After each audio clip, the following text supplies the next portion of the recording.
नमस्कार, स्वागत है आप सभी का न्यूज़ वन इंडिया देख रहे हैं। यहाँ पर मैं हूं आपके साथ कृतिका। बुलेटिन की शुरुआत इस वक्त की सबसे बड़ी और अहम खबर के साथ करेंगे। लगातार ये सवाल उठ रहा है कि क्या ये मौत की मिस्ट्री सुलझेगी, और आकांक्षा दुबे हत्या मामले में अब एक इस वक्त की सबसे बड़ी खबर सामने आ रही है, जहां आकांक्षा की मां ने सीजेएम प्रथम की कोर्ट में अब एक और प्रार्थना पत्र दिया है। मधु दुबे की ओर से उनके वकील शशांक शेखर त्रिपाठी ने यह प्रार्थना पत्र कोर्ट में दिया है। प्रार्थना पत्र में आकांक्षा के वकील ने पुलिस पर ही कई आरोप लगाए हैं। कहा जा रहा है कि बिस्तर जांच रिपोर्ट के बारे में पुलिस ने कुछ भी नहीं बताया है। मोबाइल फोन को फॉरेंसिक लैब भेजने की भी जानकारी परिवार वालों को नहीं दी गई। पेट में मिले भूरे रंग के तरल पदार्थ के बारे में भी कुछ नहीं कहा गया है। वहीं पुलिस कमिश्नर को स्पष्टीकरण के साथ तलब किया जाए। अदालत ने 10 अप्रैल को संबंधित अदालत के समक्ष प्रार्थना पत्र प्रस्तुत करने का भी आदेश दिया।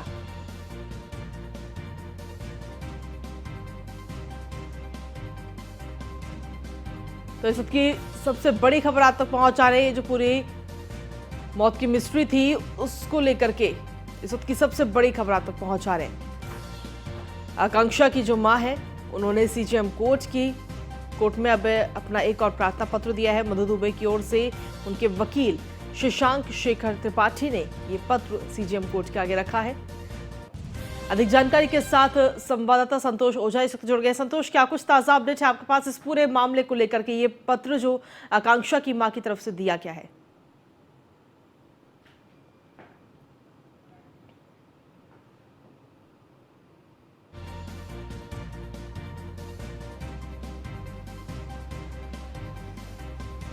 तो हमारे संवाददाता संतोष ओझा इस वक्त हमारे साथ लगातार बने हुए हैं। संतोष, आवाज मिल पा रही है आपको?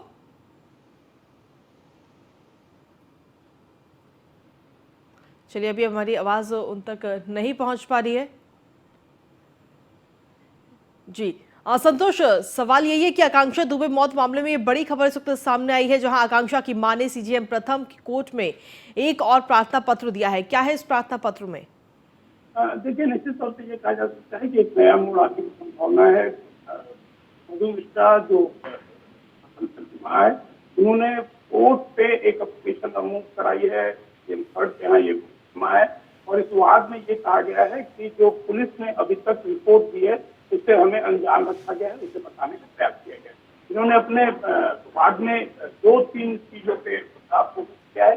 पहली ये चीज कि उनके पेट में जो बुरी पदार्थ बुरे संकट मिला, उसका स्पष्टीकरण पुलिस ने उन्हें नहीं दिया। नंबर 1, उसके बेटी के फोन को सर्विलांस के लिए भेजा गया, उसकी भी हमें जानकारी नहीं दी गई। और यही नहीं, सुसाइड के पूर्व के पहले जो फोटोग्राफ्स हैं या फिर उससे जुड़ी हुई बातें हैं, उसे भी इन्फॉर्म नहीं किया गया है। ऐसा उन्हें करना चाहिए। पूरे मामले के लिए एप्लीकेशन इन्होंने मूव की है। अगला तारीख पड़ा है, तो देखने की बात होगी कि अगले तारीख पे इन चीजों को किस तरह से कोर्ट हैंडल करता है। लेकिन कुल मिला के देखा जाए तो कहा जा सकता है ठीक है, कि बढ़ाने वाली है। जी ठीक है संतोष, आप लगातार बने रहिए, आगे भी आपसे जानकारी और अपडेट्स लेंगे। तो वहीं अब इस पूरे मामले को लेकर के वाराणसी से इस वक्त की एक और बड़ी खबर इस वक्त आ रही है।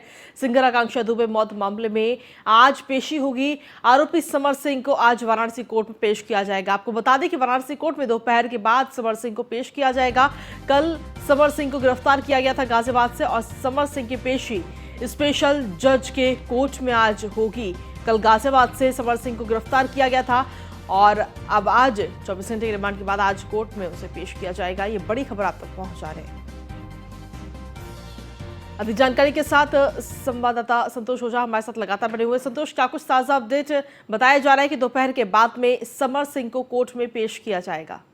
देखिए, कल गाजियाबाद से गिरफ्तारी के बाद समर सिंह को बनारस लाया गया। सबसे पहले आज करीब 10 बजे के आसपास इन्हें अस्पताल ले जाया जाएगा, फिर से मेडिकल मुआयना कराया जाएगा और 3 बजे के लगभग कोर्ट में पेश किया जाएगा। ये कोर्ट स्पेशल जज का होगा, जहां पे इन्हें पुलिस एक बार फिर से रिमांड पे लेने की प्रयास करेगी। ऐसा इसलिए क्योंकि रिमांड पे लेने के बाद पुलिस एक बार फिर से पूछताछ शुरू करेगी, और पूछताछ शुरू करने के बाद समर सिंह से उन राज को खोलने की प्रयास करेगी, उन राज से पर्दा उठाने का प्रयास करेगी जो समर सिंह के साथ छिपे हुए हैं और इस पूरे मामले से जुड़े हुए हैं। अब देखने की बात यह होगी कि 3 बजे जब कोर्ट में पेशी के लिए समर सिंह पहुंचता है तो क्या मीडिया से एक बार फिर से बात करने के लिए बात करता है या नहीं करता, क्योंकि कल की बात कर लें या फिर आज की बात कर लें, पूरी तरीके से ये मीडिया से बचता नजर आ रहा है। मीडिया इसे क्वेश्चन भी कर रहा है, यदि तो बिना जवाब दिए मुंह ढके हुए आगे बढ़ने का प्रयास कर रहा है। देखने की बात दो होगी कि जज रिमांड पे पुलिस को कितने दिनों के लिए देती है, नंबर एक। नंबर दो, क्या समर सिंह प्रेस के सामने, मीडिया के सामने कुछ बात करता है, दो। जी। और तीसरी सबसे बड़ी बात कि पुलिस निश्चित तौर पे अभी इसके भाई संजय सिंह के भी तलाश में है। क्या संजय सिंह की भी कोई ठिकाना या कोई उनकी खोज खबर पुलिस के पास सामने आती है? जी। इस पूरे मामले में जानकारी मिल रही है कि 3 बजे करीब उसे पेश किया जाएगा, लेकिन कल गाजियाबाद से ही समर सिंह की गिरफ्तारी हुई थी। काफी लंबे समय से लगातार तलाश चल रही थी। देखिए, निश्चित तौर पे कहा जाए तो गाजियाबाद में पिछले ये 4 दिनों से था, जैसा कि सूत्र बताते हैं, अपने दोस्त के फ्लैट में था। इसे मालूम ये बात की थी कि यदि हम बंबई जाते हैं तो छापों के क्रम में हम पकड़े जाएंगे, लिहाजा इसने अपने गाड़ी को एक दूसरी जगह खड़ा करने के बाद गाजियाबाद में अपना ठिकाना बनाया था। जी। गाजियाबाद से ये लखनऊ जाने की तैयारी में था, लेकिन बीच में ही पुलिस को कामयाबी मिली और पुलिस के गिरफ्त में आया। जी। ठीक है, शुक्रिया संतोष तमाम जानकारी और अपडेट्स देने के लिए। आप लगातार इस खबर पर अपनी नजर बनाए रखिएगा। और इसी के साथ चलिए खबरों में आगे बढ़ेंगे। लखनऊ से इस वक्त की बड़ी खबर, जहां निकाय चुनाव से जुड़ी इस वक्त की सबसे बड़ी खबर आप तक पहुंचा रहे हैं। अब सिर्फ आने वाले 1 से 2 दिन में ही निकाय चुनाव की घोषणा की जा सकती है, ये बड़ी खबर इस वक्त सामने आई है। आरक्षण सूची मिलते ही राज्य निर्वाचन आयोग अधिसूचना जारी करेगा। स्थानीय निकाय निदेशालय में आपत्ति निस्तारण अंतिम दौर में है और आज से कल तक आरक्षण की अंतिम सूची जारी की जा सकती है। 9 या 10 अप्रैल को राज्य निर्वाचन आयोग चुनाव का जो पूरा कार्यक्रम है, कब कहां पर चुनाव होगा, कब कहां पर वोटिंग होगी, उसके लिए पूरी अधिसूचना जारी की जा सकती है। तो ये बड़ी खबर आप तक पहुंचा रहे हैं। हालांकि इससे पहले आरक्षण की जो सूची है वो दिसंबर में आई थी, लेकिन कहीं ना कहीं तमाम सवाल इस आरक्षण सूची को लेकर खड़े किए गए थे, जिसके बाद में ये पूरा मामला कोर्ट में पहुंचा था। और कोर्ट की तरफ से भी हरी झंडी मिलने के बाद में आने वाले 1 से 2 दिन के अंदर निकाय चुनाव को लेकर के पूरी अधिसूचना जारी की जा सकती है। तो ये बड़ी खबर इस वक्त आप तक पहुंचा रहे हैं। सभी पार्टियों की लगातार तैयारियां, इस नगर निकाय के चुनाव के लिए लगातार पार्टियां तैयारी कर रही हैं, दमखम के साथ चुनावी मैदान में उतरी। और आरक्षण सूची मिलते ही राज्य निर्वाचन आयोग जो है वो इसके लिए अधिसूचना जारी करेगा। स्थानीय निकाय निदेशालय में आपत्ति निस्तारण अब अपने अंतिम दौर में है और आज से लेकर के कल तक आरक्षण की ये अंतिम सूची जो है वो जारी हो सकती है और साथ ही पूरा जो कार्यक्रम है वो भी घोषित किया जा सकता है। 9 या 10 अप्रैल को राज्य निर्वाचन आयोग घोषित कर सकता है चुनाव का पूरा कार्यक्रम। तो निकाय चुनाव से जुड़ी सबकी सबसे बड़ी खबर आप तक पहुंचा रहे हैं।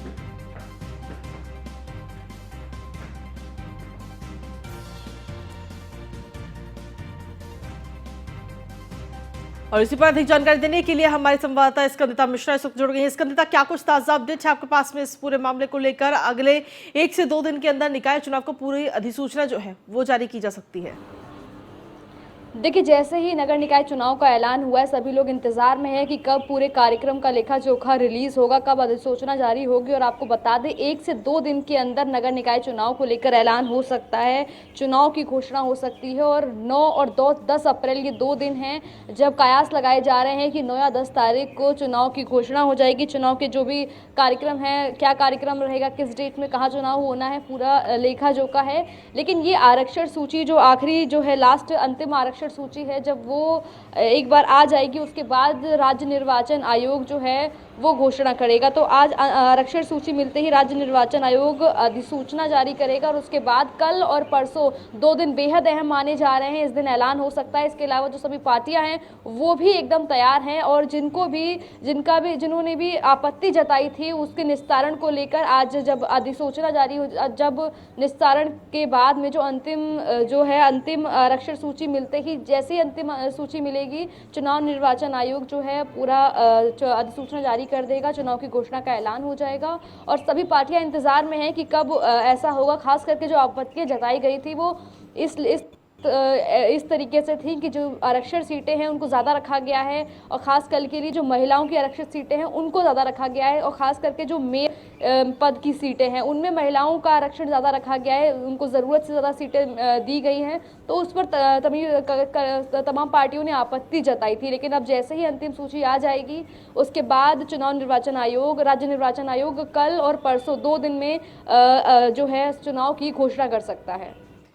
ठीक है, शुक्रिया तमाम जानकारी देने के लिए स्कंदता। तो आपको बता दें कि नगर निकाय चुनाव को लेकर के अगले 1 से 2 दिन के अंदर ही पूरी अधिसूचना जारी की जा सकती है। इसी के साथ खबरों में आगे बढ़ेंगे, बात करेंगे लखनऊ की, जहां आपको बता दें कि गोरखपुर और देवरिया के दौरे पर रहेंगे आज मुख्यमंत्री योगी आदित्यनाथ। सुबह 10:20 पर सैजनवा स्टेडियम का शिलान्यास करते हुए मुख्यमंत्री नजर आएंगे और 11:20 पर बाटलिंग प्लांट का भूमि पूजन कार्यक्रम रखा गया है। आज उस कार्यक्रम में भी शामिल होते हुए मुख्यमंत्री योगी आदित्यनाथ आज नजर आएंगे। उसके बाद में दोपहर 2:55 पर स्वर्गीय मर्जादी देवी PHC देवरिया का उद्घाटन मुख्यमंत्री करेंगे। उसके बाद शाम 4 बजे कई परियोजनाओं का शिलान्यास और लोकार्पण करते हुए मुख्यमंत्री नजर आएंगे। शाम 5 बजे जनप्रतिनिधियों से मुलाकात करेंगे मुख्यमंत्री योगी आदित्यनाथ। तो मुख्यमंत्री का आज का क्या कुछ कार्यक्रम है, कहां दौरे पर रहेंगे, वो हमने आपको बताया। और अगली खबर है झांसी से, जहां पर डिप्टी सीएम ब्रजेश पाठक का 2 दिवसीय दौरा है झांसी का। शाम 4:15 पर झांसी पहुंचेंगे डिप्टी सीएम ब्रजेश पाठक। कचहरी चौराहा स्थित अधिवक्ता चैम्बर का उद्घाटन डिप्टी सीएम करेंगे। वहीं सिद्धेश्वर मंदिर स्थित गार्डन में पार्टी कार्यकर्ताओं के साथ बैठक करेंगे उप मुख्यमंत्री।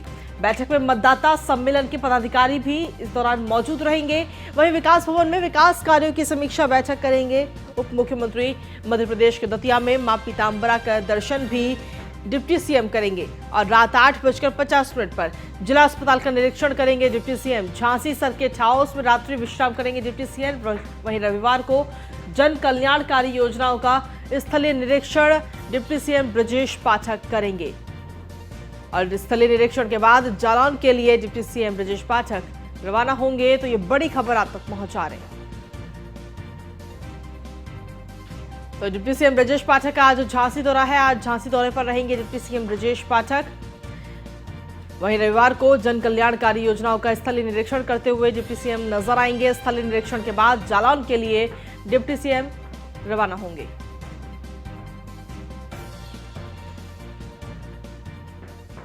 और अगली खबर है प्रयागराज से, जहां पर उमेश पाल हत्याकांड से जुड़ी की सबसे बड़ी खबर आप तक पहुंचा रहे हैं। अतीक की पत्नी शाइस्ता परवीन पर इनामी राशि जो है उसे बढ़ा दिया गया है। 50,000 से बढ़ाकर, माफ कीजिएगा, 25,000 से बढ़ाकर 50,000 इनामी राशि इस वक्त कर दी गई है। ये बड़ी खबर आप तक पहुंचा रहे हैं। उमेश पाल हत्याकांड में शाइस्ता परवीन लगातार फरार चल रही हैं और उनकी तलाश इस वक्त की जा रही है। पहले उन पर 25,000 की इनामी धनराशि रखी गई थी और अब इस धनराशि को बढ़ा करके 50,000 कर दिया गया है। तो इस वक्त की सबसे बड़ी खबर आप तक पहुंचा रहे हैं प्रयागराज से। उमेश पाल हत्याकांड से जुड़ी इस वक्त की सबसे बड़ी खबर, अतीक की पत्नी शाइस्ता परवीन पर जो इनाम की राशि है उसे इस वक्त बढ़ा दिया गया है। ये बड़ी खबर आप तक पहुंचा रहे हैं। पहले ये धनराशि 25,000 रखी गई थी, लेकिन अब इसको बढ़ा करके 50,000 कर दिया गया है।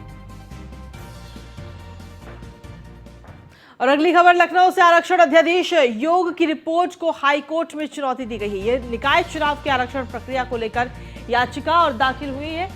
नई याचिका की सुनवाई 10 अप्रैल को होगी। हाईकोर्ट की लखनऊ बेंच में ये नई याचिका दाखिल की गई। पिछड़ा आयोग की आरक्षण की रिपोर्ट को इसमें सीधे तौर पर चुनौती दी गई है। ये बड़ी खबर आप तक पहुंचा रहे हैं। 10 अप्रैल को इस मामले में अब सुनवाई होगी। इस वक्त की सबसे बड़ी खबर, हाईकोर्ट की लखनऊ बेंच में ये नई याचिका इस वक्त दाखिल की गई। हालांकि इससे पहले भी जब आरक्षण की सूची सामने आई थी तब भी याचिका लगाई गई थी, जिसके बाद कोर्ट की तरफ से हरी झंडी मिल गई थी। लेकिन अब एक बार फिर से एक और याचिका इस पूरे मामले को लेकर, आरक्षण की सूची को लेकर चुनौती देते हुए लगाई गई है। ये बड़ी खबर आप तक पहुंचा रहे हैं। निकाय चुनाव की आरक्षण प्रक्रिया को लेकर के ये पूरी याचिका लखनऊ बेंच में लगाई गई है। अधिक जानकारी के साथ संवाददाता स्कंदिता मिश्रा इस वक्त जुड़ गए। स्कंदिता, देखिए, इससे पहले कोर्ट की तरफ से हरी झंडी बेशक मिल चुकी है, लेकिन अब एक और नई याचिका इसमें लगाई गई है।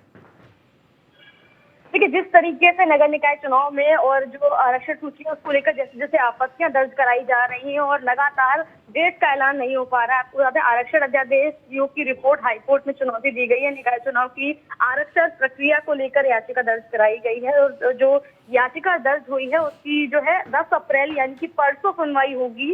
और हाईकोर्ट की जो लखनऊ बेंच में आपको बता दें ये याचिका दर्ज कराई गई है। पिछड़ा आयोग की आरक्षण की रिपोर्ट ने जो है चुनौती दी है और लगातार जहां कल और परसों 2 दिन अहम बताए जा रहे थे घोषणा को लेकर, ऐसे में लगातार जो एक के बाद एक आपत्तियां आ रही हैं, जो याचिका दर्ज कराई जा रही हैं, तो अपने आप सवाल खड़े हो रहे हैं कि आखिर कौन है जो नगर निकाय चुनाव में लगातार जो यही कारण है कि लगातार देरी होती जा रही है और जो है घोषणा नहीं हो पा रही है चुनाव की कि कब चुनाव होगा। हालांकि सभी पार्टियां तैयारियों में लगी हुई हैं और सभी पार्टियों में से कई लोग ऐसे हैं जिन्होंने आपत्ति भी जताई थी अलग अलग चीजों को लेकर आरक्षण में। कभी किसी को महिलाओं की किसी का कहना ये है कि महिलाओं की जो सीटें हैं वो ज्यादा कर दी गई है, उनको ज्यादा आरक्षण मिला हुआ है।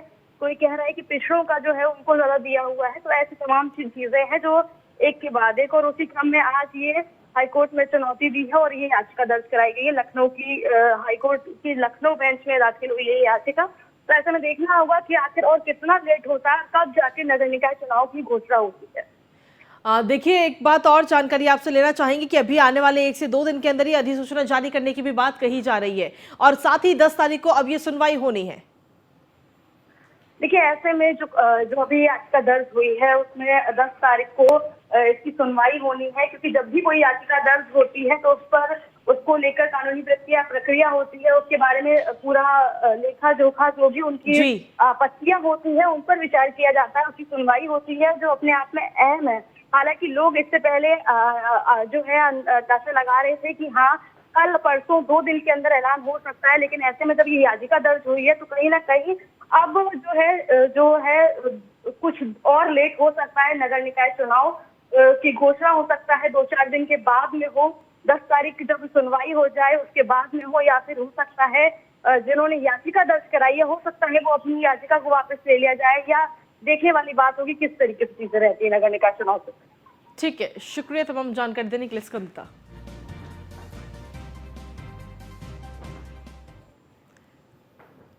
और चलिए खबरों में आगे बढ़ेंगे। मथुरा आगरा में भी अब हेलीकॉप्टर की भ्रमण सेवा की शुरुआत दरअसल की जा रही है। आपको बता दें कि पर्यटकों की सुविधा के लिए योगी सरकार ये पहल कर रही है।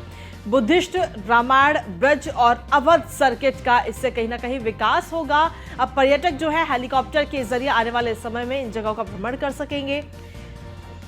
तो बुद्धिस्ट रामायण ब्रज और अवध सर्किट का इससे सीधे तौर पर विकास होगा। सरकार जल्द ही हेलीकॉप्टर से भ्रमण का जो पूरी प्लान है उसे तैयार कर रही है। हेलीकॉप्टर से मथुरा आगरा भ्रमण का ये प्लान है जिसे जल्द से जल्द तैयार किया जा रहा है। इससे कहीं ना कहीं पर्यटकों को भी काफी खुशी की लहर है। अब ऊपर से भी वो इस जगह का आनंद ले सकेंगे, ऊपर से मथुरा नगरी को देख सकेंगे, मथुरा के अलावा आगरा को भी देख सकेंगे।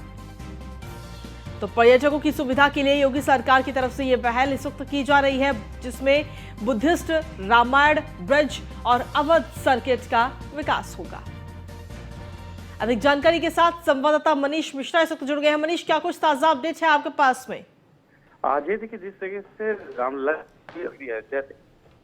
हमने देखा था किस तरह से हेलीकॉप्टर राइड की शुरुआत की थी, जो कि 3,000 रुपए प्रति पर्यटक रखी गई थी, और उसके बाद कहीं ना कहीं उसमें जो पहली राइड हुई थी इसके बाद लगातार उस राइड को लेके जो पर्यटक थे उनमें उत्साह देखते हुए अब ये माना जा रहा है कि पर्यटन विभाग अब बहुत जल्द ही पर्यटकों को आकर्षित करने के लिए रामायण ब्रज और अवध सर्किट विकसित करने जा रहा है, जिसमें हम रामायण में खुद देख रहे हैं कि अयोध्या का जो पूरा क्षेत्र है वहां पे होगा। इसके साथ चित्रकूट का जो क्षेत्र है वहां पे हवाई जो यात्रा है शुरू होगी, हेलीकॉप्टर राइड शुरू होगी। साथ ही साथ आगरा और मथुरा वृंदावन के जो क्षेत्र हैं, जो पर्यटन क्षेत्र है, वहां पे भी हेलीकॉप्टर राइड शुरू की जाएगी। साथ ही साथ अवध जो राजधानी लखनऊ है उसके जो आसपास के क्षेत्र है, जो पर्यटक स्थल है, उनकी भी अब हेलीकॉप्टर राइड शुरू करने जा रही है की शुरुआत करने जाने की योजना बनाई जा रही है। माना जा रहा है कि बहुत जल्दी इसको इम्प्लीमेंट किया जाएगा, जिससे आने वाले समय में जो पर्यटन है, जो पर्यटन को बढ़ावा देने के लिए उत्तर प्रदेश की बात की जा रही है, जो उत्तर प्रदेश की संस्कृति और यहाँ का सौहार्द है, उसको किस तरह दिखाया जाए, उसकी पृष्ठभूमि कैसे दिखाया जाए, इसको लेके एक योजना बनाई गई है जो कि बहुत जल्दी शुरू होने वाली है। जी ठीक है, शुक्रिया मनीष तमाम जानकारी और अपडेट्स देने के लिए।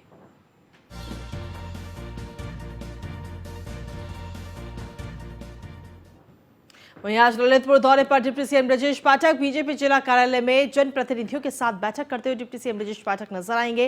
वहीं बैठक में पार्टी के तमाम पदाधिकारी भी शामिल होंगे। कलेक्ट्रेट सभागार में विकास कार्यों की समीक्षा करेंगे डिप्टी सीएम। विकास कार्यों की प्रगति का स्थलीय निरीक्षण भी डिप्टी सीएम करेंगे और निरीक्षण के बाद झांसी के लिए रवाना होंगे डिप्टी सीएम ब्रजेश पाठक। तो बड़ी खबर आप तक पहुंचाने बैठक में पार्टी के तमाम पदाधिकारी इस बैठक में शामिल होते हुए नजर आएंगे। विकास कार्यों की प्रगति का स्थलीय निरीक्षण डिप्टी सीएम ब्रजेश पाठक करेंगे। तो आज 2 जगह का दौरा है डिप्टी सीएम ब्रजेश पाठक का, ललितपुर और झांसी दौरे पर रहेंगे आज डिप्टी सीएम ब्रजेश पाठक, जहां सबसे पहले ललितपुर जाएंगे, ललितपुर में कई कार्यक्रमों में वो हिस्सा लेंगे, कार्यकर्ताओं से भी वो मुलाकात करके और उसके बाद झांसी के लिए रवाना होंगे। तो बीजेपी जिला कार्यालय में जनप्रतिनिधियों के साथ बैठक भी डिप्टी सीएम ब्रजेश पाठक करते हुए नजर आएंगे। वहीं बैठक में पार्टी के तमाम पदाधिकारी भी शामिल होंगे। कलेक्ट्रेट सभागार में विकास कार्यों की समीक्षा डिप्टी सीएम करते हुए नजर आएंगे। विकास कार्यों की प्रगति का स्थलीय निरीक्षण भी वो करेंगे। साथ ही निरीक्षण के बाद झांसी के लिए रवाना होंगे डिप्टी सीएम ब्रजेश पाठक।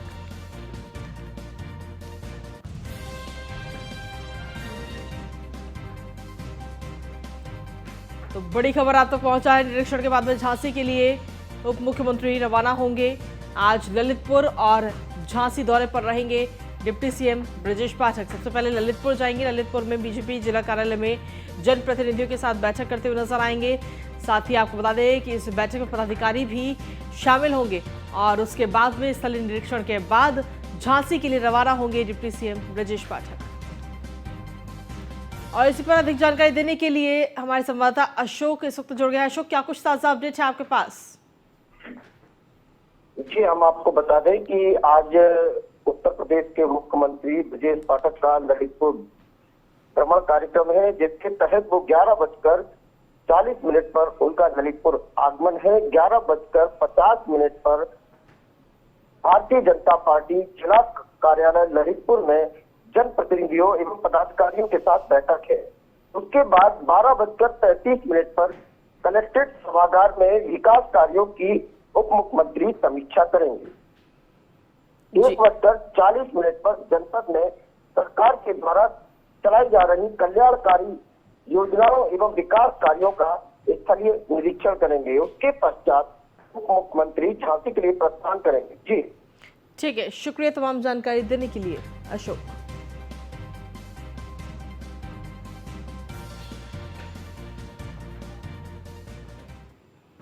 और बुलेटिन में आगे बढ़ेंगे। अगली खबर है बुलंदशहर से, जहां पर पुलिस ने करण हत्याकांड का खुलासा किया है। बुलंदशहर पुलिस ने मात्र 48 घंटे में ही इस पूरे हत्याकांड का खुलासा कर दिया है। रामघाट थाना पुलिस ने 2 हत्या आरोपियों को भी गिरफ्तार किया है और पुलिस ने हत्याकांड में शामिल 2 दोस्तों को भी गिरफ्तार किया है। शराब का गिलास गिरने पर दोनों ने गला दबाकर हत्या कर दी थी।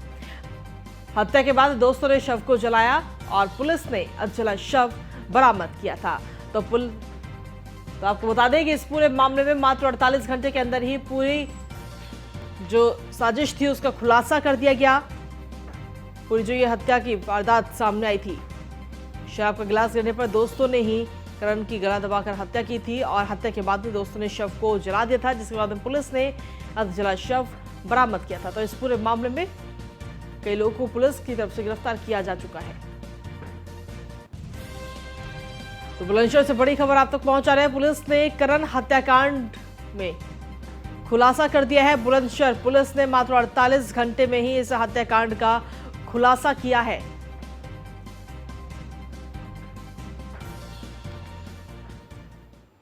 अगली खबर है अमेठी से, जहां पर प्रेमी युगल की आत्महत्या करने के प्रयास का मामला इस वक्त सामने आया है।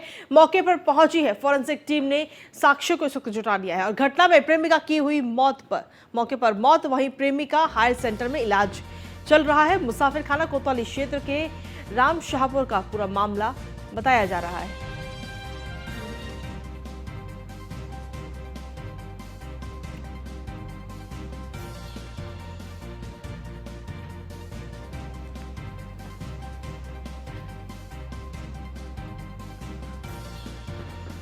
तो बड़ी खबर आप तक पहुंचा रहे हैं इस वक्त। मुसाफिर खाना कोतवाली क्षेत्र के राम शाहपुर का ये पूरा मामला इस वक्त सामने आया है। प्रेमी युगल की आत्महत्या करने के प्रयास का मामले में अमेठी से इस वक्त की सबसे बड़ी खबर आप तक पहुंचा रहे हैं। मौके पर फॉरेंसिक की टीम पहुंची है और पूरे साक्ष्यों को जुटाया गया है। आज थाना मुसाफिर खाना पुलिस को सूचना प्राप्त हुई थी कि ग्राम राम शाहपुर में संजय नामक एक युवक, जिसकी उम्र लगभग 23 साल है, उसके द्वारा एक 18-19 वर्षीय युवती की गला रेतकर हत्या कर दी गई है तथा स्वयं भी अपना गला रेतकर आत्महत्या का प्रयास किया गया है। पुलिस द्वारा तत्काल मौके पर पहुंचकर युवती के शव को पीएम के लिए भिजवा दिया गया है।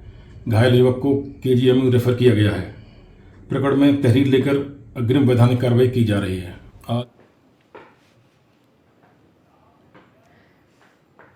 और चलिए बुलेटिन में आगे बढ़ेंगे, बात करेंगे आगरा की, जहां पर शहीद नगर जूता कारखाने में भीषण आग लग गई है। कारखाने में लगी आग ने विकराल रूप ले लिया है और आग लगने से पूरे इलाके में अफरा तफरी का माहौल है। मकान के ऊपर के हिस्से में ये पूरा कारखाना चल रहा था।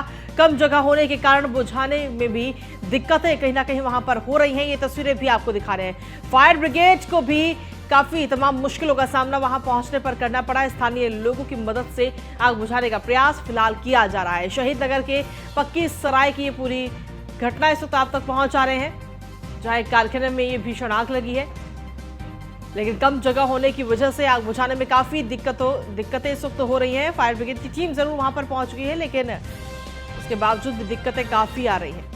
फायर ब्रिगेड को भी तमाम मुश्किलों का सामना इस वक्त करना पड़ रहा है। वहीं स्थानीय लोगों की मदद से आग बुझाने की कोशिश लगातार की जा रही है। हो सकता है नीचे ही छन्ना खड़े हैं। और अगली खबर है अलीगढ़ से, जहां पर अनियंत्रित पुलिस वैन ने छात्र को जोरदार टक्कर मारी। सड़क हादसे में छात्र की दर्दनाक मौत हो गई है। मौत की सूचना पर परिजनों में कोहराम मच गया। पुलिस ने फिलहाल पूरा मामला दर्ज कर लिया है और आगे की जांच में जुट गई है। तो ये अलीगढ़ से ये खबर इस वक्त सामने आई है। सड़क हादसे में छात्र की दर्दनाक मौत हो गई है। मौत की सूचना पर परिजनों में भी कोहराम मच गया है। पुलिस ने फिलहाल मामला दर्ज कर लिया है और जांच में जुट गई है। तो अनियंत्रित पुलिस वैन ने छात्र को टक्कर मारी है। ये बड़ी खबर आप तक पहुंचा रहे हैं। सड़क हादसे में छात्र की दर्दनाक मौत हो गई है।